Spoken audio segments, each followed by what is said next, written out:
Pri mikrofóne Rebeka Mikulášiková. Rebeka, pre teba dnes trošku špecifický zápas z toho dôvodu, že prakticky pochádza z Nitry.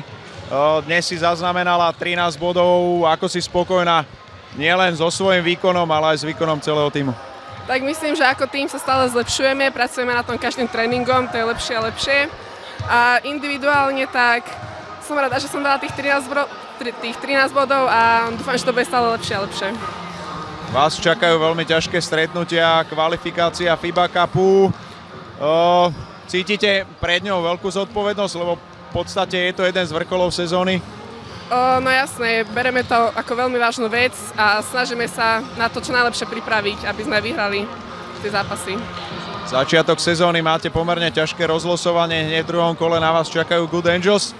Čo bude potrebné zlepšiť z toho dnešného výkonu, aby ste mohli hráčkam Košic, ktoré v podstate dominujú domácej súťaži posledných vyše 10 rokov, zlepšiť, aby ste mohli byť úspešné? Tak najdôležitejšia je obrana, musíme zlepšiť stále obranu, komunikáciu a potom to už pôjde, je to všetko o obrane, potom už pôjde aj útok.